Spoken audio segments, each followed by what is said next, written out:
thanks everyone for being here tonight. This is our public forum or public information session on the debt exclusion that is going to be happening on May 13th. That is around the Recreation Center or the home of for the Department of Recreation and Youth Services. So if you don't know, I'm your Mayor, Sean Reardon. This is a project I have been working on for a long time, so it is nice to finally get to this point where we're putting it in the hands of the voters.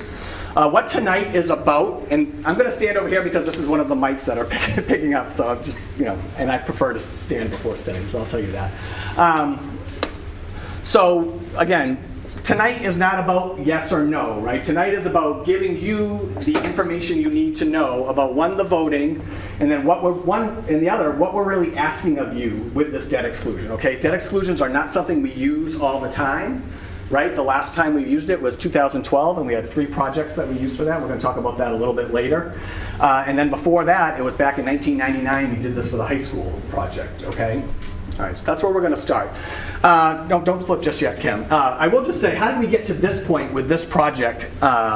It's been a long road. I've almost been here 4 years, and we've been working on this every day since I took office. For me, and I won't get into the whole history of Newburyport Recreation and Youth Services, but for me, coming into office, the first thing we did is we bought the building across the street from Knock Middle School, right, 59 Low Street.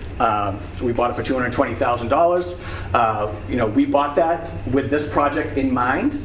And then we went on from there. Once we had the building, and again, we came to a compromise on the building, so I want to thank City Council for approving the purchase of that building. We moved forward to the design of this project, right? And it's been a long road for the design. And like I say, I've said this many times, I think this is the most vetted project we've ever had in the history of the city. We've had over 50 public meetings on this. This is another one, so now we're up to 55 or whatever it is, over 50 public meetings. And then from there, we went to design, right? We came up with 3 options that we were looking at for the Recreation Center. We looked at kind of a $3 million version, a $5.5 million version, then kind of a high-end version, right?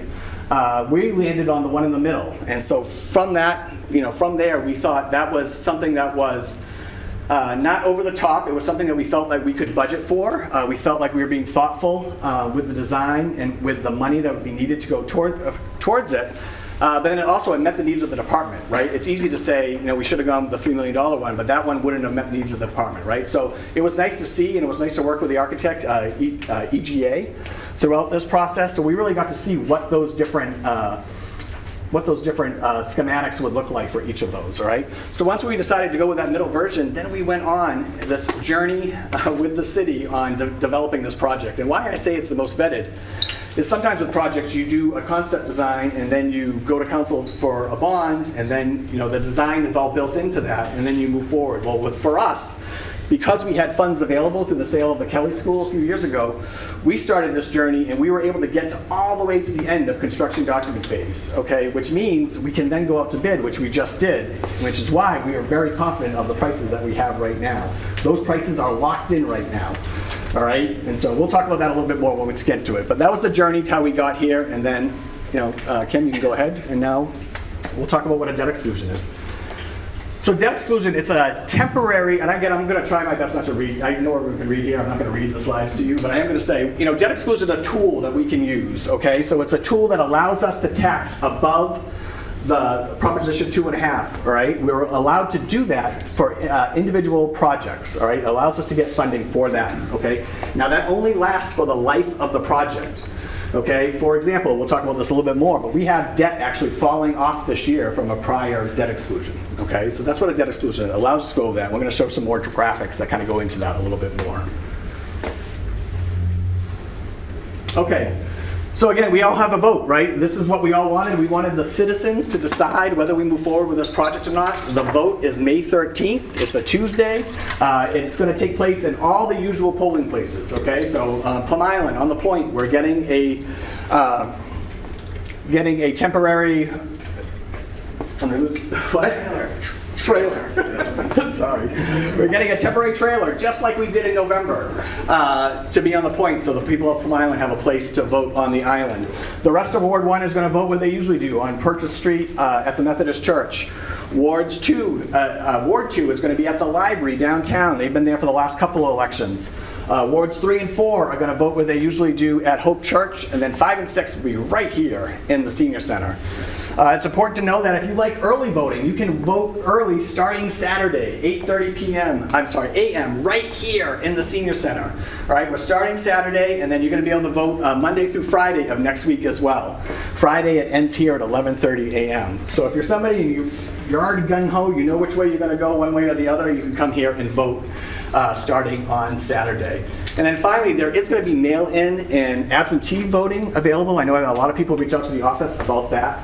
Also, if you have 18-year-olds at home, seniors at high school or 18-year-olds who are off to college, and they want to vote and they want to register, they have to do it by this Friday by 12 p.m. All right, so that's the one deadline coming up, is they have to, 18-year-olds have to register for the special election by this Friday.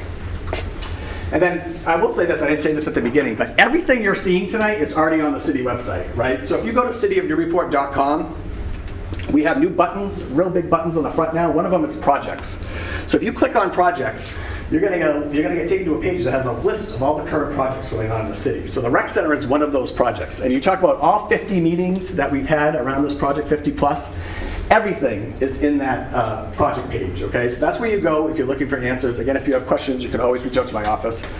As far as the election goes, if you're looking for information about that, we also have that on our city website. That's handled by the city clerk's office. So when you go into cityofnewburyport.com, go to city clerk's page, and then go to election news, and that's where you'll find all the information around this special election. So what's the ballot question going to say? And I know I'm going a little quick, so I'm going to try to slow down a little bit. Maybe I'll take a drink of water here. Now, the ballot questions are pretty funky, right? I mean, they're very packed with legalese, right? So we don't get to write the ballot question, right? These are prescribed by law. And these are authorized by Proposition 2.5. So I am going to read this so people know what they're going to be seeing on the ballot. Again, this is the only time I'm going to try to read off this slide tonight. I just turned 50, so it's a little blurry for me up there anyway. So Mass General Law, MGL, Chapter 59, Section 21C. The questions submitted shall be as follows.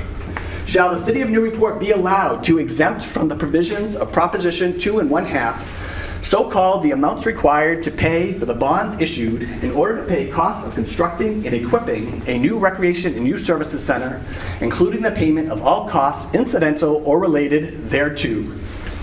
And then what I like about this, at the end of it, it's either yes or no.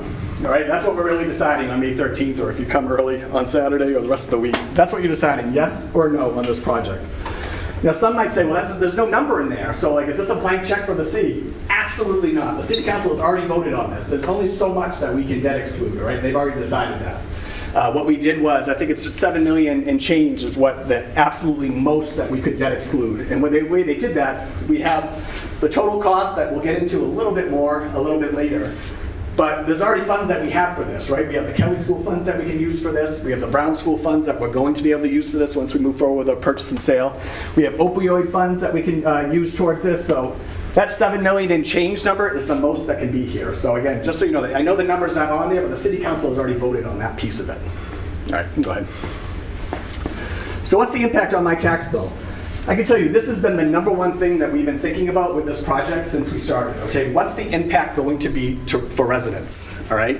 Now, we are anticipating outside funding, right? We're anticipating close to $2 million for that. Again, there's no impact there for residents. Again, anything we can bring in is going to limit what we have to exclude for debt, okay?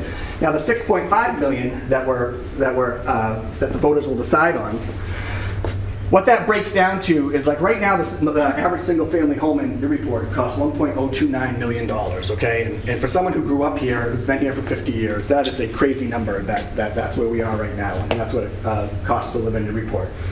Again, we're a victim of our success. We've done a lot of good things here, and people want to come live here, all right? And that assessment is driven by the real estate market.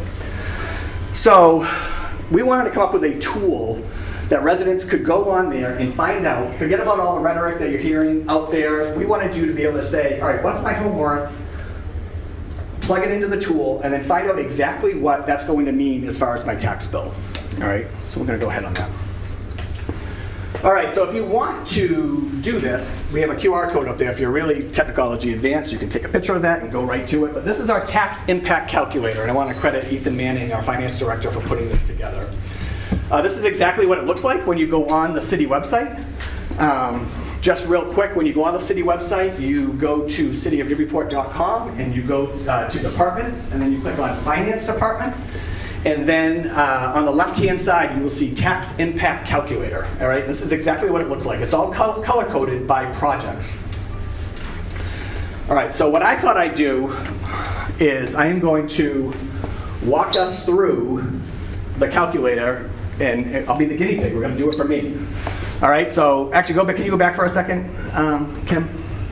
So when you go to this is exactly how it looks like on the page on the website. When you go to it, you're going to see a link, and it's highlighted in blue there, for the Vision Appraisal database. That's what we use here in Newburyport. You actually can go on this. I know my wife goes on it every day. You can actually go on this and look up what anyone's house is worth or assessed right now in Newburyport. So you can look up by address, or you can look up by individual. So I'm going to do it for me. So we're going to click on that, and it's going to bring us to the home page of the Vision Government Solutions page database. We're going to hit OK, and we're going to get to this search bar. I live at 5 Lois Street. I'm the mayor. I can't hide, so everyone knows where I live. I live at 5 Lois Street. And then we're going to pop that in, and then it's going to come out. If you want to scroll down and show everyone my burnt-up lawn from probably a couple of years ago when they took that picture, that's it right there. We're trying to do better. Every year we try to do better. So anyways, my assessed value right now for my house is $792,000 and some change, 500 left added on to that.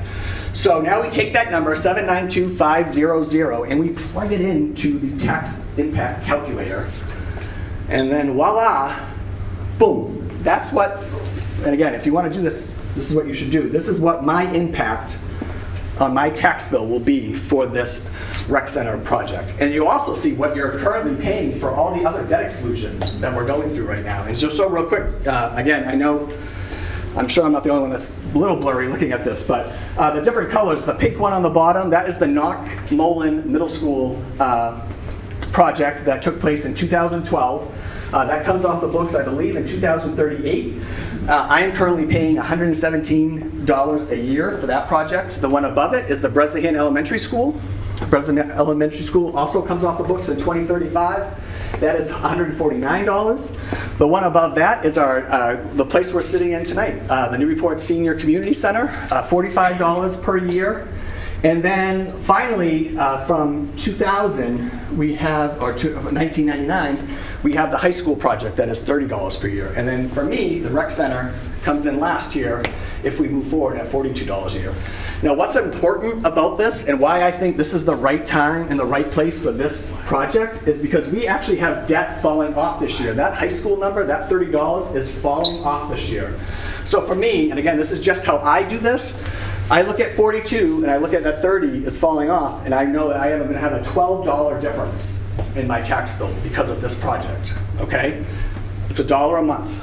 So that's how I'm looking at it. I'm not saying you have to make your own decisions about that, and that's why I think the tax calculator is such a great tool. But for me, I get to make that decision by looking at what that impact is for me and my family. And again, that's right on the website. Go to the finance department page, and it's right on the left-hand side. All right, this is another graphic about the tax impact. That dotted line across the middle there, that's Proposition 2.5. So again, anything over Proposition 2.5, that's what we're excluding for debt right now. So that whole red space right there that you see, those are the projects we just talked about, right? That is the Bresnahan School, that is the Knock Middle School, that is the Senior Center, a Senior Community Center. The pink line above that, that's the high school, and that's the one that's going to be falling off this year. And then right above that is the rec center. And again, we're using the numbers for the average medium income home in town. Not average medium, the average home price in Newburyport right now, average for that. That's what we're using. All right, now below that Proposition 2.5, that's our budget, right? So what the mayor and the council controls, that's that purple area there, that's our operating budget. And then that blue space, is that's that debt service capacity that we have right now.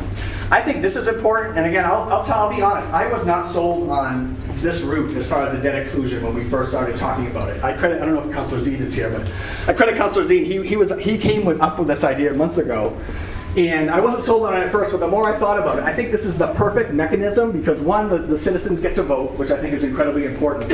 Everyone can look at this and make their own decisions about the project. But it also it still gives us some capacity to do things that we're going to need to do here in the city within the operating budget. And that's what I like most about it. It gives us flexibility. For example, when we have to replace the roof at the high school, that's going to come out of this area here, okay? So that's why I think the debt exclusion works out for me because, again, we're letting people decide. People can decide, what that impact is for them, but then it also gives the city flexibility.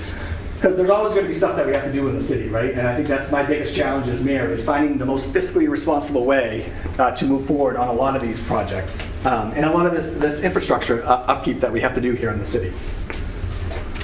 All right. So how does this debt exclusion compare to existing debt exclusion? We kind of already talked about this a little bit. This is just another way to look at it. Rec center is that first one on the left in the yellow or gold. High school, again, is falling off this year. That's next to that. We talked about the Knock Middle School. No, that's not the Knock Middle. That's the Senior Community Center. That's falling off in FY35. The Bresnahan, again, that's our biggest one. This was the biggest project that we did back in 2012. I believe $38 million. And then the Knock Middle School also falls off in FY38. So another question that's come up recently, again, when we're thinking about projects that we've done in the city, as far as debt exclusion projects goes, are they on time, are they on budget? I can tell you that every one of these projects we came on time, on budget. Newburyport High School, on time, on budget. Senior Community Center, on time, on budget. Bresnahan, on time, on budget. Not only on time, on budget, but we had money left over. We went back out to the voters and we were able to restore the stadium, World War I Memorial Stadium, Stalen Field, up at the high school.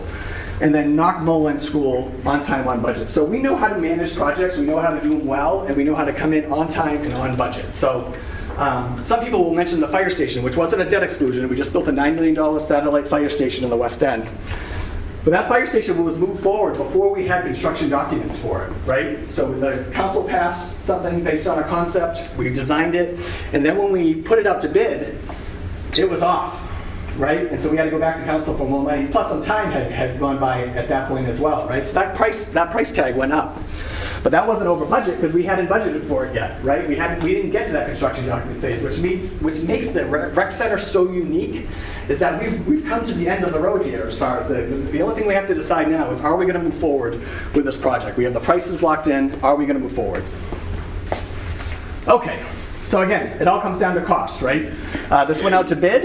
We opened the bids on February 14th down at DPS. Construction bids, so the winning bid or the awarding bid went to LD Russo out of Harvard, Mass. They do have some Newburyport connections, which I think is great. Construction numbers came in at 7.133 and some change, $1 million, and that's just the construction bid, and we'll talk about what goes into that in a second. We've budgeted a 7% contingency for it, so that's for all those unforeseen things that can happen when you're doing a project. I will say the fire station that we just completed had a 5% contingency, so we're trying to give us even a little bit more of a buffer to deal with anything that comes up during construction. 3% owner's project manager, OPM. This is required by state law. We actually just had a great one for the fire station. We actually lived in Newburyport. But that's required by state law, so that's 3% of the project, so around a little over $214,000. And then finally, that last piece, and it's a really important piece, the pedestrian safety on Low Street. How are we going to put a safe crossing there, which is already a school zone, which is great. But now how do we cross kids from the Knock Middle School to the new rec center? And then finally, right now, which is one of the reasons why I have my DPS director here, Wayne Amaral, we have our Parks Division right now currently housed at 59 Low Street. Now, the plan is to move them down with the DPS Highway Division down at our big DPS property down at Perry Way. This is something that we've been talking about for a while. This is something we're really excited about. It's nice because there is so much collaboration between the divisions of DPS that they'll all be housed down there under one roof. And again, really, they're just using 59 right now mainly for storage of vehicles, storage of equipment, and then some materials. And so we move that all down to DPS, and that comes in at a little over $444,000 for a grand total of $8.29 million. So what's included in that construction bid? All right. So, and again, I hope you're noticing, we're putting a lot of pictures of the project throughout this, and I know it kind of goes along with the loop video that we were playing at the beginning, but again, we really want to show you all the aspects of the project as we go through this. So what's included in that construction bid? Well, first we're renovating that former building, right? That old emergency management building, that old National Guard building that we bought in 2022 for $220,000. All right, and again, we're going to try to maximize the uses of that space and try to keep the cost down, right? So we're building flexible spaces, we have large community room, hangout area, we have early ed space, we have a multi-purpose space, we have a maker space and art space, we have offices for our I believe it's 4 offices for our recreation and youth services staff. So we're really trying to have these spaces be incredibly flexible, because not only will they be used by the department, but they'll also be used by the city, and like we do here for many different functions. All right, we're going to have a gym. We're going to add a modular gym. This is going to be something that we don't have there. And really, what we're doing here is we're trying to replace what we lost at the Brown School, right? I've heard some people comment about the size of the gym. To me, this is the absolute perfect size of gym for this space. All right, it's bigger than the Brown School gym. All right, it's going to allow our youth programs, and again, we have so much support in the youth community around sports. This is going to be used for practices. This is going to be used for recreation space. This is going to be used for adult rec. We're talking pickleball, basketball, volleyball. There's going to be so many different uses for this space, and it fits nicely on the site as is. You know, what we're hearing from the youth community is that we don't necessarily need another space for games. So there's not going to be bleachers or making the court any bigger.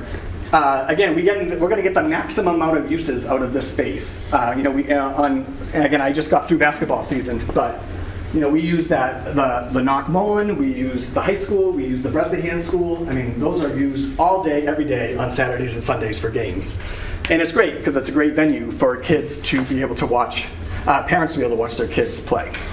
What else we got there? So, and then the connector space between these two structures is going to be the lobby. That's where the restrooms are going to be housed. That's going to be where the check-in area is. And again, this is all under the construction bid, so that's 7.133 number.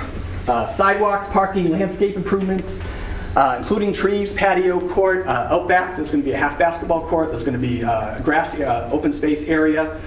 And then finally, stormwater management. You know, that is a wet area down there. And do you know we've never had stormwater management there? So now we get to actually add it in there, and that's going to mitigate any chance of flooding in that area. All right. And so again, this is not going to have a basement, so it's just going to be built on a slab, and then we're going to be able to insert that stormwater management into the project. All right. What else is included in that cost? So again, that was the construction bid cost. Now we're talking about the extras, right? I talked about the pedestrian safety. I talked about the crossing on Low Street. I talked about moving Parks Division down to Perry Way.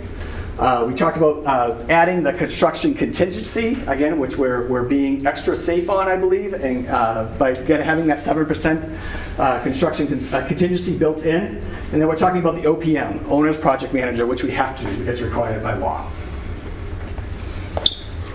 All right, I'm going to take a drink. So, again, we're very hyper aware of what we're asking voters, right? So we wanted to show you what kind of other rec centers, what are rec centers going for around the state right now, all right? So the first two you'll see, the Newburyport Rec Center, 11,000 square feet, cost $8.29 million. We're in the bid phase, so it's $754 per square foot. Now, North Andover and Andover are the first two ones you see on there. Those were pre-COVID, so I do look at those differently. Those were pre-COVID when they were built. North Andover at $139 a square foot, and then Andover at $385 a square foot. The rest of those projects are pretty recent, all right? You're looking at Beverly. They're paying $1,333 per square foot for a smaller building. $6 million costs, but only 4,500 square feet.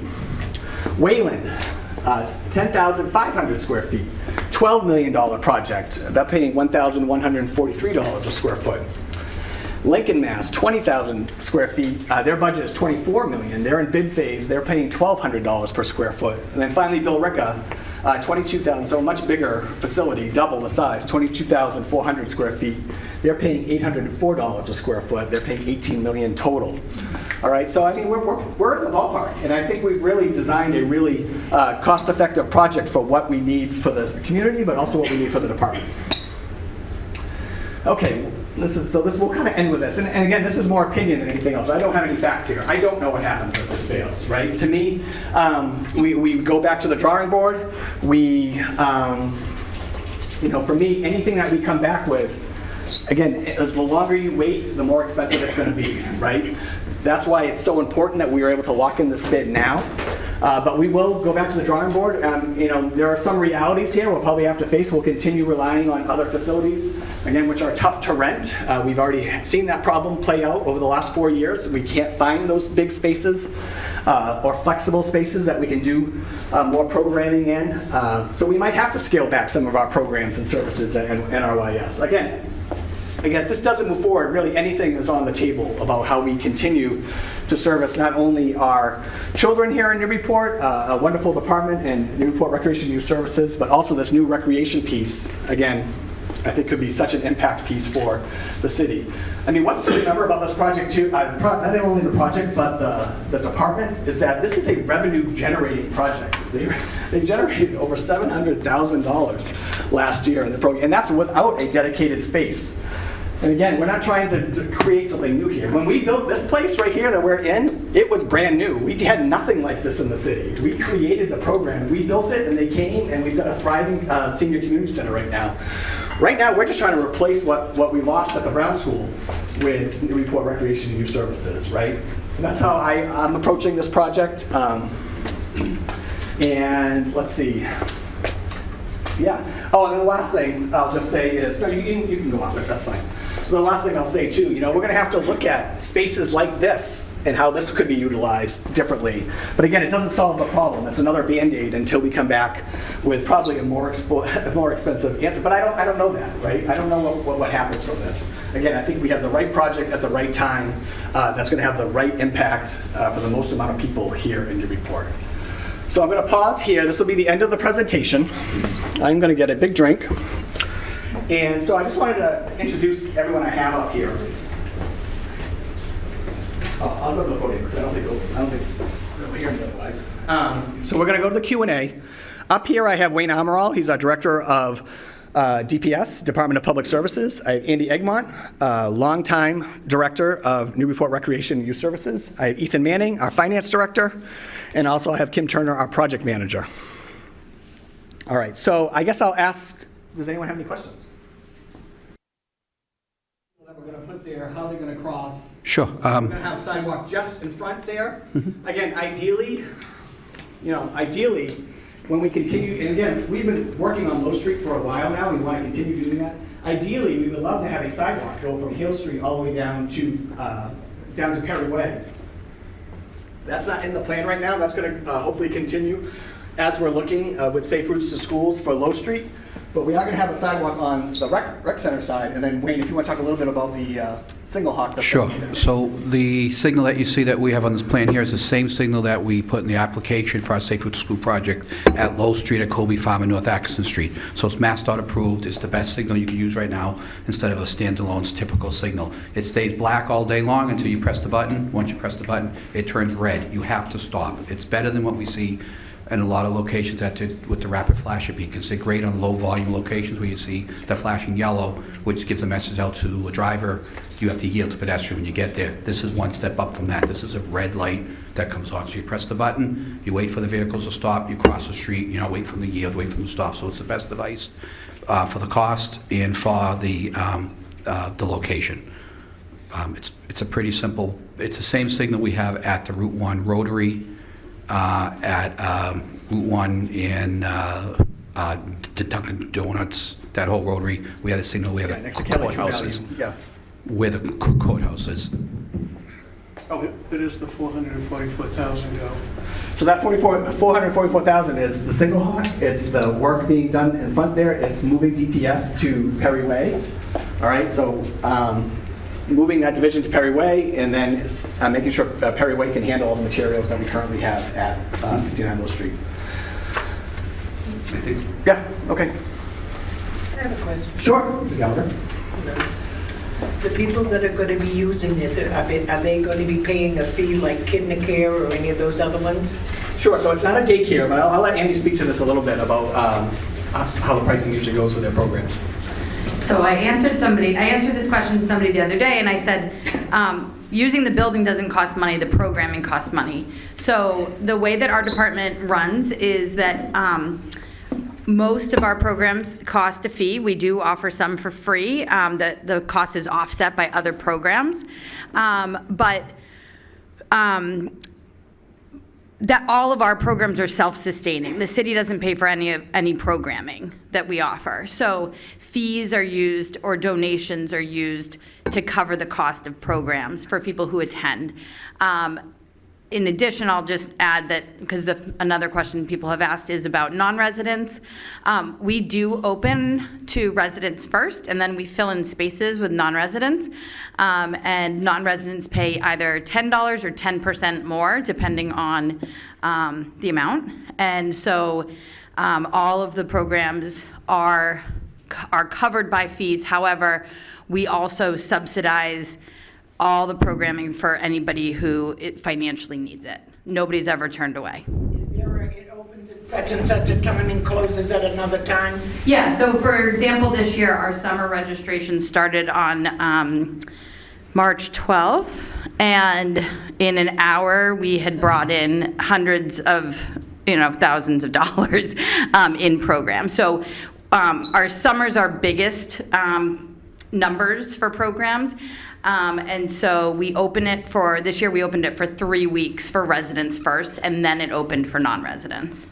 I was basically very surprised to see so many offices on your slideshow. I was expecting to see a big play area. So It looks like there's more offices than gym floors. so actually, if we can pull that up, can you go to the one that's the overview of the inside? Yeah, go. Yeah. So our department runs programming from 8 in the morning till often 8 at night, depending on the night, as well as Friday nights and weekends. As I've said to City Council, the way that I ask people to look at our department is actually we have kind of three branches.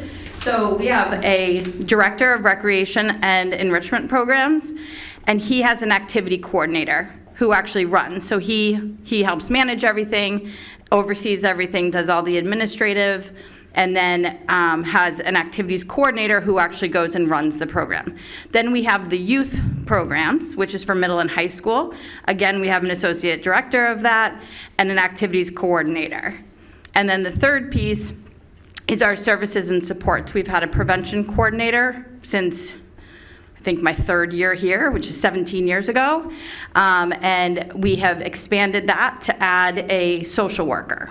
So if you look at these spaces, I'm actually going to go up and point, if that's okay, and then I'll tell you what they are. So this over here is designed as an early education, so it's smaller furniture. It's designed to be age appropriate. Is that on? Yeah. Age appropriate and safe for younger children. This is a multi-purpose space that can be used for lots of different things. This is an art room that also has a kitchenette area over here for cooking activities. And this is designed for really probably like second grade through adults. So that can be used for a lot of different types of programs. This is so when the middle schoolers come after school at the Brown, we had a homework room that then turned into a tech space. So it's a small, quiet room. Kids can go in and do their homework in the afternoon, and then say a Dungeons and Dragons program might run in a small space that needs tables for kids to sit around. During the day, it could be used for meetings, community meetings, and kind of like a conference room. This is the large hangout space for middle and high school age youth. So this would primarily be used afternoons and evenings, and then in the mornings. At the Brown School, in that space, we had parent groups and other people that would come in during the day and use it in a variety of ways. So the office spaces, there are 4 here. So this is an administrative with a view of the front door in case somebody isn't at the check-in there. This is the director's space.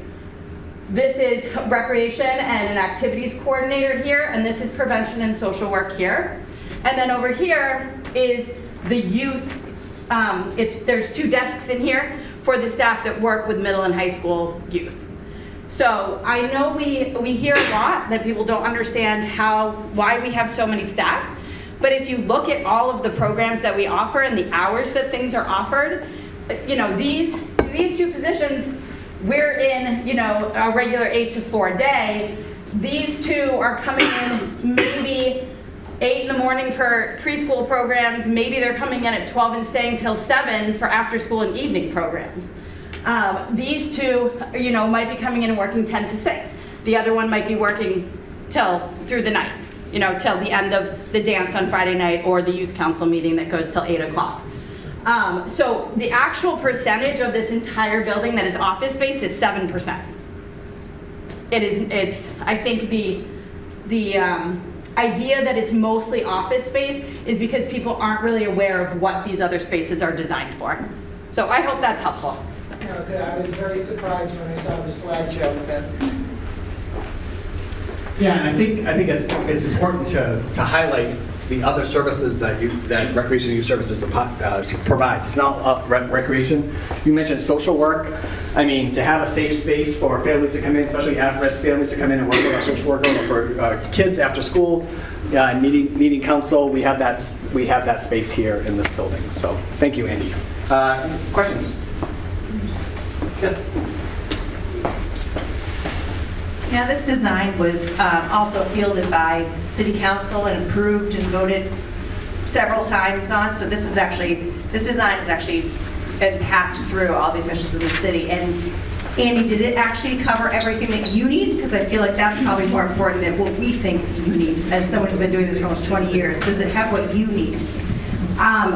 This building will meet all of our needs. I think that, as the mayor said, he's been doing this since he came in 4 years ago. I've done 4 feasibility studies before this project. And when there was a public comment the other day asking, like, how do they know that they need this? How is this determined? And it's determined on how you make a space welcoming and safe and designed in a way that meets the needs of the department, as well as allows us to change our programming based on the community's needs, which is what I've done for 20 years. Our programs don't look the same year to year because people aren't the same year to year. And so we wanted to be able to design a flexible space. To me, that's the most important part of this design, is that we could do that. But when when the mayor said we had these 3 options, a feasibility study 2 times ago for Low Street had 3 brand new construction, and we're talking bells and whistles. And I feel like if you looked at that and then saw what we created here, you would understand that this is not the Taj Mahal of rec centers. We took out a lot of things that we wish we could have had to meet things that we would like to offer the community. And we really, I think, value engineered it down to what would fit in this footprint and still give us as much flexibility as possible. Thank you. You got a question? Two questions. Actually, the third one, Sox are up 2-0 in the third. Celtics won last night, so no one's missing it. Celtics don't start until next week. Real question number 1 is the impact of the operating expenses for your office, your staff. How many additional people are you going to need, and maintenance and that kind of stuff. That's my first question. I'll start with part of this. Can you pull up the pro forma, please?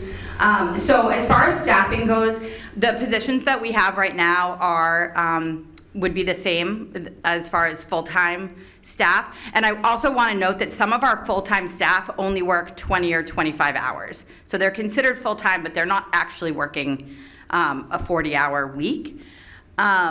These are the projected expenses of the building. We have kept $30,000 in our budget that we used to use for the utilities at Brown School, so that That's already accounted for, and DPS kept on the custodial hours and have shared it with other buildings, but that is also already in place to come back to our department. When Donna's Mayor Holliday is in the room, when we had to close the Brown School, like, we really thought it was going to be a temporary, like, okay, we're going to close and find something else. We were looking at spaces before we had to close that building. And so a lot of these things we were able to keep in place to be able to kind of hold as a place marker for what we did. So we've used that money that will pay for, that will go towards our utilities for rentals. That's what we've been using that funding for. And then the other piece is that because we are a revenue generating department, when we were at the Brown School, we often paid for required maintenance and smaller repairs out of those funds and out of funds that we generated through rentals, which I believe is what the Council on Aging does as well. Their rental funds go into a maintenance fund, is that correct? Yes. Yes, so we would follow the same. You had another question. Yeah, second question, if we can dig in on this, do you factor anything for medical, like a nurse, a clinic, or anything like that? Is that included in? No, that would have been a bells and whistles. We do not, the senior center does have some space, so if we ever needed to do something like that, it exists in the community. We try not to duplicate things like that are specialized. All of our staff are first aid and CPR certified. That's what we offer, and then we have accommodation funds. So if we have a young person or an adult with a disability that needs nursing or something, we actually have funds that cover that. We also have a part-time city nurse on staff that does more with education, but I mean, that is something that we have on staff that we can use. The Brown School, my office, was the nurse's office. Okay. Questions? Mary? Could you just talk a little bit about the gymnasium and the uses of the gymnasium and sort of like what percentage of the time that gymnasium would be used? Yeah, so could you pull that up? We actually have a schedule. So we created a visual schedule. Again, this is just a sample. I appreciate that counselors have acknowledged that I cannot predict exactly what it would look like. But on the left, you'll see the rec center gym. This is really based on the use that we had at the Brown School. So we were at the Brown School for, I think, 7 years. Does that sound about right? Everything's a blur after 20, but this gives you an idea of how that worked. So we are actually thinking about opening at 7 to have indoor pickleball during the off season, so to say. Some fitness classes could go in there. Open gym is a big piece that we really miss. So for those of you that don't know, one of our cornerstones was creating open gym for children under the age of 5. And we found that a lot of parents who are home with toddlers loved coming and being able to connect with other people. There's a lot of isolation when you're a new parent at home and you don't know people in your community. And it was a feeder for our program. We offered it for free. We had 250 members. They would come in for open gym, and then they'd get in our database and start to learn about all the other programs that we offer. And they would connect with one another. Before COVID, we had said that we were going to take on the Mothers Club, which folded. I don't know if that's the appropriate term, but they had to shut down. And creating playgroups for new parents was one of the things we really were working on when COVID hit. But that's another piece that we'd really like to bring back. Pickleball, again, and when we were at the Brown School, we were actually already had pickleball there. We just weren't running it. Now we are. And then the youth center, primarily in the afternoon, that's middle and high school age. Tai Chi, we've had, when we were at the Brown School, and Barb, if those of you who know Barb Tyndall, she's dying to get back into a place that she can use regularly. And then in the evening, with some examples of the basketball league, some of our programs in the green that would pop in there, and then additional recreation Friday night events. We haven't been able to have as many dances for middle schoolers or socials that we'd like. And so that's something that having a space that's ours and is easier to manage would be much, much easier. And then on the weekends, There is open gym time, as well as rentals for birthdays and whatnot. Great, thank you. And just a reminder, this whole presentation, along with all these slides, we had a lot of slides in the back that we're only pulling up if we're getting questions on them. But all of these will be available on the city website starting tomorrow. Is it already on there? Yes. We already put it on there. Oh, it's already on there. All right. So don't leave yet, but it is on there. More questions? We'll go here, and then I'll go have people over there. Excuse me, Mr. Knight. You guys are great. Thank you. I love this Phil Donahue stuff I get to do every once in a while. Everyone knows that reference, right? I don't see any mention of furniture, equipment, or any kind of supplies. Yes. That is correct. It is not in the debt exclusion. They would not be paid for by this override. So where would it come from? Two places. We have a revolving rec account that we have. That's a revolving account that all our user fees go into. And so we have actually placed, we have funds in there that we are expecting, it's about $100,000 to be able to furnish the building. Why do we have that much money in there? Because we haven't been able to run as many programs as we would have liked to be able to.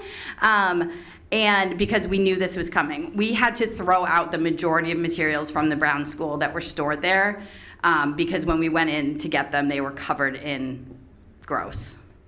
The ick. And so a number of those had to be thrown out, which was devastating to all of us. I mean, that was not anything we wanted, and it had been our hope that the building would have been able to be maintained in a way that kept materials. So the other source is that we have a Friends of group called Port Youth and Rec Foundation. I see you waving your hand, just because they're here. And they are hoping that if this election goes through, that they can start fundraising for things like that. But all of the built-in, like the cabinetry, is all in the, so it's really the like movable furniture, tables, chairs, and then the supplies. Excuse me. Thank you. That was my question, Sean. All right. About that. It's a twofer. You got it. Yes. Can you talk a little bit about the kitchenette area and how that services, like, for example, snack time, pizza parties, ice cream socials, and what kind of storage? It's a very minimal area. It's really a stovetop and an oven. Our cooking classes, we run in a cooking room at the high school. That is the appropriate place to run a full class. We actually they have a caterer's kitchen here, or I don't know what you call it, like a full licensed kitchen. So we run cooking programs here as well. The kitchenette there would be used for the rec center members if they are doing a small cooking activity within a program. It would not be for cooking classes. However, in the front, there is a concession where the check-in is. We've always had a snack bar. Believe it or not, kids like snacks. Like it not. And so that was a necessity. They buy their own snacks, and everything there is prepackaged. But around the back, there's some little like cafe area where there would be a toaster and a microwave so kids can prep food that they're looking for. But actual cooking programs are run in the two places. If you have like a pizza party or... Oh, yeah. I mean, we have pizza at everything we do. Ask the auditor the amount of pizza. Yeah, so it would allow us, that room has 2 sinks, as well as the preschool room has a sink. And that's for cooking, for snack, like I should say snack prep. We don't provide snacks at most of our programs. Parents send them, or families send them. But it would allow for that. It would, my guess is that there will be rules about which rooms can have food and which ones can't, which we really try to enforce in our old buildings. But yeah, pizza parties, but you know, when people rent out space, that's always a big part of it. People want to have a birthday party. They might be able to use the gym, and then we give them a room that they can go in and have their cake and pizza.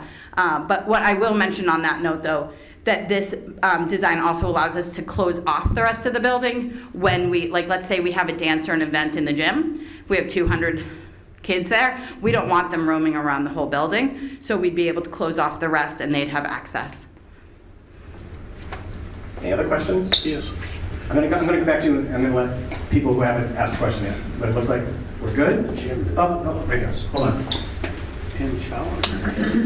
Sean, the only reason I'm saying this is because I don't think I'm the only one that feels this way.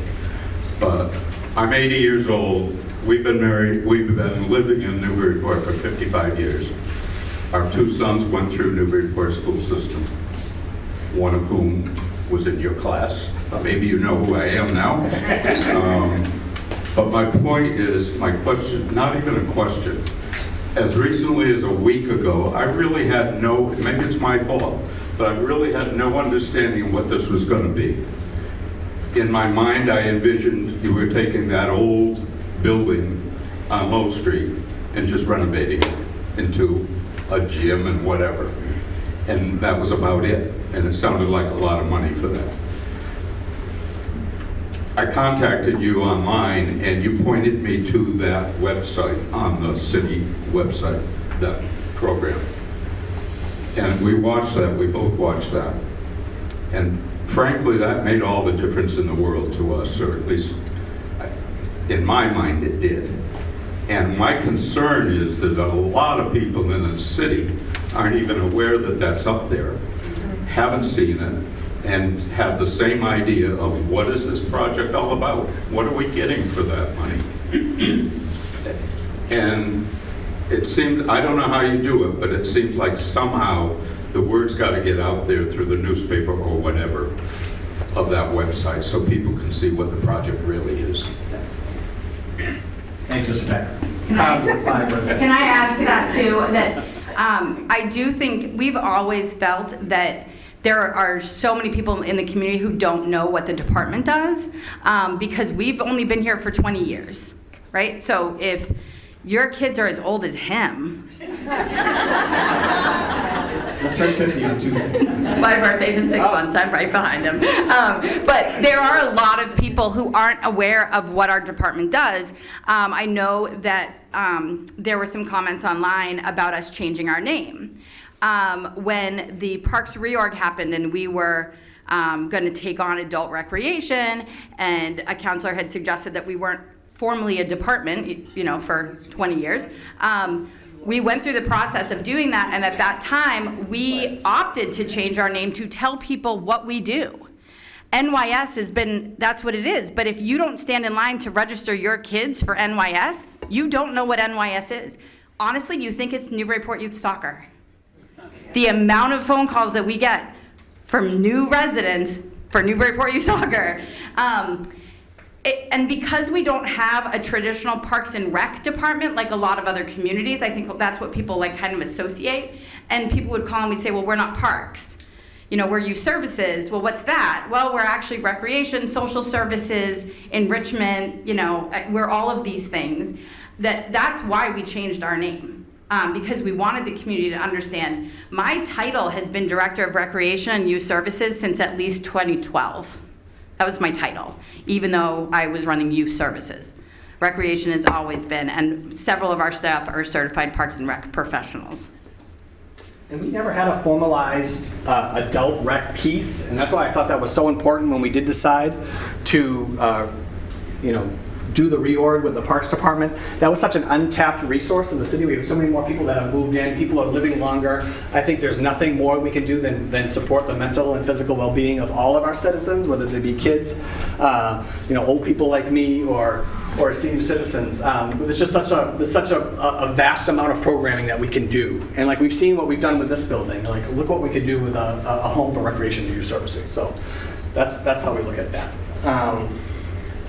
Okay, you got a question again? No. Yes. Oh, you go first. Connie, you go first. Sorry, you mentioned, I have 2 things. One, you mentioned mail-in ballots. Could you talk a little bit about the urgency of the return of them? Do you guys know the date offhand? Yeah, we can look that up real quick. I don't know off the top of my head. Well, it has to be in by By election day. election I day, think not the- postmarked. It has The to message be. that people really need to understand is if you've requested a mail-in ballot, that you need to return it as urgently as you possibly can, because it must be returned by 8 p.m. on election day, and the mail is delivered earlier in the day. So the point is that the turnaround time on mail-in ballots is really, really short. So if you've requested a mail-in ballot, just return it as quickly as you can possibly do. And then my question is around the tax calculator. So I noticed in your slide that it says that there's $1.125, I think, million in there that is anticipated yet not, received funds. Does the tax calculator include that in those calculations? And if so, where can we find the actual number? So the 1.029 is just what that defaults to, right? Because that's the average home. That wasn't what I was asking. Oh, okay. I thought that was the same one. No, the 1.125 of anticipated yet not received funds. Oh, yes, absolutely. So again, part of that though is funding that we've identified that is already here and available. Others we're anticipating, right? We've got pledges from banks already. We've got some foundations that are interested, but they have to know they're a project. We don't have cash in hand because, of course, we've got to know if we have a project first, which is why we've got to have this big vote. Is that what your question was? Yes and no. So, but because that money, so I read in the paper that the Institution for Savings has pledged $200,000. It's not received by the city, but it's in pledge. Otherwise, it's all aspirational, I guess is the best way to say it. And if it's in the tax calculator, that's not entirely fair. Well, I mean, I think the tax calculator is more reflective of what funds we know of, right? Because at the end of the day, it's not a blank check. There's only so much that we can debt exclude, right? And we've already set that number. So I think it's fair. If you don't, again, that's again your opinion and what you like to think of it. But again, we've identified opioid funds. We've identified sale of the funds from the Kelly and the Brown School. We have a pledge of $250,000. We have a brand new Curtis fund that I can't wait to see. They are extremely excited about this project. What are they going to give to the project? So I do think we have a lot of things lined up. Yes, we don't have a pile of checks that are ready to go on those. You know why? Because we have to figure out if we have a project first. So that's where we are with that. Yes. So people talk about the land being contaminated. Is it? And if it is, how are you resolving that? Wouldn't that be terrible if it was, though, after all this? I'm going to let Kim speak to this. This has been thoroughly vetted, and I already talked about the stormwater management, but I'll let Kim talk a little bit about what we've had to go through with this site to get to this point. Sure, so that's a great question, which we've heard before. So this site actually has an A1 rating from the Department of Environmental Protection. Prior to the city owning the property, and it was formerly in the mid-century a cold storage place for the military for vehicles. And so they knew at that time that there was an underground storage tank. That's since been remediated years and years ago. And then they did a exercise where they remediated soil around it twice. So through all of those activities, which are very highly regulated, and there's lots of information online. If you go to the website for this project, you'll see all of the historic documentation around it. Again, the DEP has given this site an A1 rating, which means that it is the same level of soil that these surrounding neighborhoods are. So the soil that you find at the Knock-Mullen School is going to be the same soil that you're seeing here. So it's equivalent to the adjacent properties. Mary, you got the vote? I actually have a bunch that are neighbors' questions. Okay. They're not here, but I won't ask them all. But just a question about you. I think I heard you say that your programs are self-sustaining. So in my mind, that means that all your revenues cover all your costs, including the building costs, health insurance costs for staff, that kind of stuff. Is that accurate to say? No, our programs are self-sustaining. The department's overhead, right now we have about a $400,000 city budget that pays for some of our full-time staff. It pays for accommodation, our registration software, those kinds of things. It is about a third of our entire operating cost. So we currently have about $1.3 million operating cost, and about 400,000 of that is city tax funds. Actually, that's less. The 400 plus, we actually transfer about 160,000 in to the city fund to pay that. So it's actually even smaller than that as far as what comes out of the tax, but that does not include the overhead of fringe benefits. All of our tax grant-funded positions, we roll health insurance and fringe benefits into the grants. So those positions are fully funded. A resident told me that when this senior center was built, and I wasn't here, we've only been here about 7 years, that there was some arrangement talked about where the senior community center would be used, some portion of the time would be used to run some of these programs. No, they're at one, I see Mayor Holliday in the back. I'm like, right, I remember this the same way. So there was actually a design at Cushing Park for the senior center. During that process, we were like, hey, what about us? And so they designed a basement for our department. And then that building didn't happen. At the time, I think it is fair to say that the seniors working on it did not want the space to be utilized by youth. They really wanted a home for their department, which I totally understand and respect. And this building, like even, I remember like conversations about what kind of floor type and what kind of furniture. It's different when you're gonna have kids who are a lot rougher, right? So things like that, the decision was made that it would be a community space, and we do utilize the building. We had a training tonight for a mentor program upstairs. We utilize it as appropriate, but it's not designed for a lot of our programs. And the other question is, this is not my phrasing, this is somebody else's phrasing, the inappropriateness of the site because it's so close to wetlands that it's infested with ticks and mosquitoes. I think I saw the wetland map, and I think there's good space with there, but I don't know if somebody wants to address that. I mean, if you'd like to address it, I can. I will say that I've learned more about wetlands through this process than I ever thought, and it's fascinating how much we're actually going to improve the wetlands by doing the stormwater, what's it called? Management. Planted stormwater, we're going to be putting plants in. There's a whole process around that. As far as ticks and things go, that's where our amazing facilities help mow the lawn, and we teach kids how to be in nature. I'm very impressed, Andy. Yeah, so this project's been vetted through the Conservation Commission. We are outside of all the buffer zone, the 25-foot no disturb buffer zone here, and Andy's 100% correct. Right now, again, there's no stormwater mitigation on site. There's no control of runoff on site, so all of that dirty water, which has a lot of sediment in it, winds up in the wetland, which is out in the back part of this property, kind of far away from the building, behind the chain link fence that's existing. If you've gone out there, you've seen the chain link fence behind the building. So by creating these above surface stormwater detention basins, we are controlling that stormwater runoff, channeling it into that depression in the earth, and then planting that up. So we're increasing pollinators, we're increasing habitat for wildlife while we are treating that stormwater. So it's going to vastly improve the condition of the site. I also want to add, one of the reasons that we're not overly concerned about the limitations behind it is because across the street, there's basketball courts, a skate park, fields that are not utilized after 2 o'clock. I mean, not that the fields we know are because of sports, but even just across the street where the blacktop is that they're redoing, there's an open passive field there as well. So there is other space for us to take a group of kids to play something. We don't need to pack so many kids in there that we're forcing the ticks on them.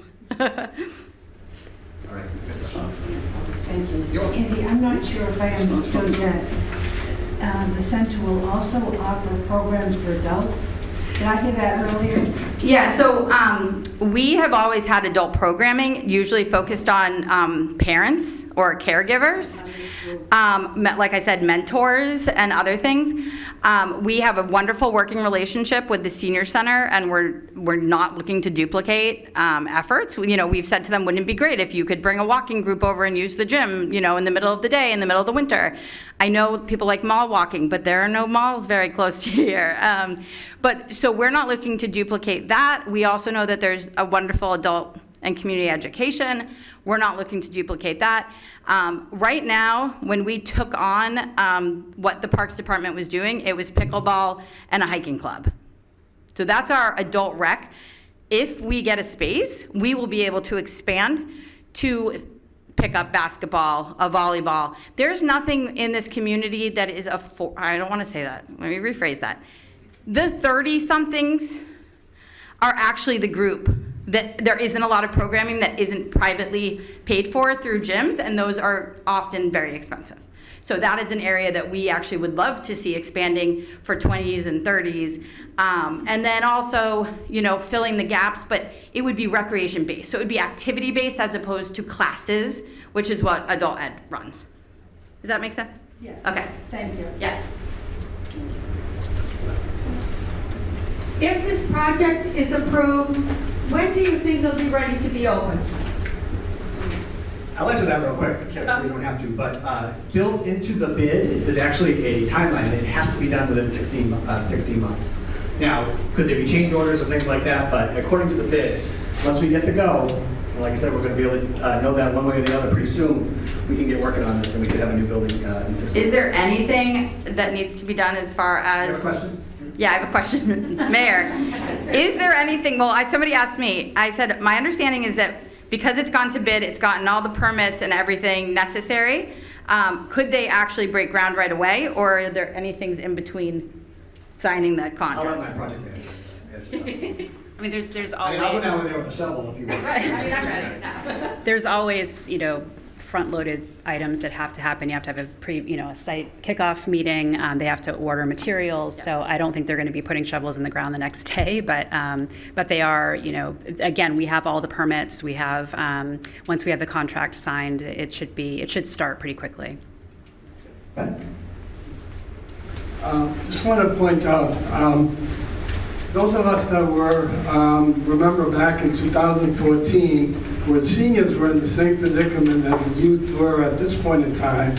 And at that time, we put all of the senior programs all under one roof, this particular one. Before that, they were scattered all over the city. And now you see this facility, how vibrant it is, how active it is.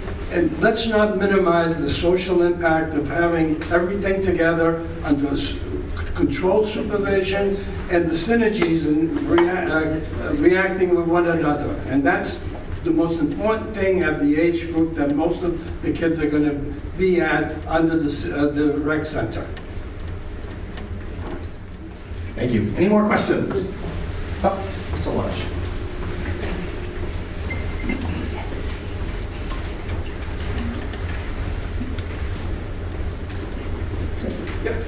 So two questions. One is, I know you said that the costs are fixed in this except for the contingency. Do you think the tariffs on imported materials will have any impact? My other question is, if we do take on this project, does that limit what we can take on logically from the capital improvement plans for the next 5 years? Is that changing the CIP for the next 5 years? I'll answer the first part, Kip, and then I'll answer the second part, you can answer the first part, but I will say the CIP will be completely new this year. I think everyone who hadn't been following it last year, we got some feedback from the council around the CIP. We are completely reworking that. We are prioritizing it. It's going to be a very realistic plan of what we anticipate we're going to do the next 5 years. I'll say this now, we are having a budget preview forum next Tuesday. So if you really like getting out on a Tuesday night, next Tuesday, May 6th, we're going to be at City Hall in the auditorium, 7 o'clock. We're going to do a budget preview because we submit the budget, FY26, into City Council for their May 12th meeting. And then that kicks off the most wonderful time of the year, according to Joe DBA's budget season. Right, so I wanted to give people a chance a week before the election, the special election, to see where we landed with the budget, because I think it's really important. The CIP will be the biggest thing that we should look at this year because it's completely different. We're actually going to have 24 projects that are going to be listed for the next 5 years in that, opposed to, and I don't know the number off the top of my head, but it's a significant number that we pared down. And we really looked at what are our priorities. We instituted a scoring metric rubric, and we ranked all of our projects. And you're going to be able to see that and how we're prioritizing and how we're planning. And I would say, you have a slide that illustrates this with the bar, with the budget, and the blue bar that sort of says this is the borrowing capacity. Oh, sure. 2020. That's from the original. Right, so what I mentioned before, we don't do debt exclusions very often, right? In the last 40 years, we've only done 4 projects through debt exclusion, right? And again, those are the ones that we're talking about right now. So this would be the 5th project. So some of the things that we're talking about here is going to live in our operating budget, and that's how we have to have careful planning over the next 5 years. But this is our $8 to $12 million debt capacity for that, right? So the CIP will speak to that, and again, we get money from a lot of different areas, right? So on every project that we have in our capital improvement plan, you're going to see what funding that we've allocated or we're anticipating for each of those projects. Okay. And then the first part. The first question, yeah. So it's a good question. We've received that quite a bit. So there's 2 things I can say. Number one, we know these bids are being held for 120 days, and the contractor is committed to the pricing, and the contract will reflect the proposal, the bid. Can there be change orders? Absolutely. There can be a change of scope. Typically, the city would not negotiate, and again, change orders are always negotiated between the contractor and the client. For a change of scope, that's when you receive a change order. If there were astronomical changes in terms of tariffs or other pressures, could the contractor potentially come to the city and say, hey, we need a little help with this? Absolutely. But again, it's a negotiated change order, and that pricing would come out of our contingency, of which we're holding about $500,000. The other thing I want to say here is that the bid pricing that you're seeing, that $7.1 million, because this is prevailing wages, the vast majority of that pricing is in labor. So I use this, this metaphor a bit, but you think about a painter, right? So if you're paying a painter, say $20 an hour, typically, if you're paying them with prevailing wages, that could be upwards of $50 an hour. They're still only using a $20 can of paint. So the vast majority of the cost of this project is in the labor to build it. And that won't be impacted by tariffs. Holiday? Thank you. I just want to say that one of the biggest responsibilities of a community is to take care of its community. Everything that's in it, whether it's underground, it's buildings, it's schools, city hall, that's a really important responsibility as a municipality, and all communities have this issue. When I took office in 2010, our city was a mess. 38% of our kids were in moldy classrooms hanging off of the old Westingham school. We had buckets collecting water in the middle school. We had water breaks and sewer breaks all the time. We almost lost our water system because our clear well was failing. The sewer plant, if you live by the sewer plant, forget it. It was unbelievable, the status of that plant and how old it was and how horrible the odors were. Our harbor master was working out of an outhouse. Our waterfront was a mess. But this is what we did. We come together as a community, we figure out what our priorities are, what we want to do, and we move forward. Youth services is critical. These are our future children, our future adults, our future voters, people who will hopefully be able to live in this community once we can figure out how to provide more affordable housing, which of course the mayor is working on. But that's what we do. This is why we're here. This is why we're asking you to step up and look at the work that Andy Egmont has done for 20 years with our kids. Kids are in trouble. We have run all kinds of programs to support their academic, physical, and mental health. This is another way that we can support our kids and our families who need this program after being shifted around from site to site to site. And that's why we're asking you to step up and support us as we move forward to support our kids and our family for $7 million. Thanks, Sean. Any more questions? Yep.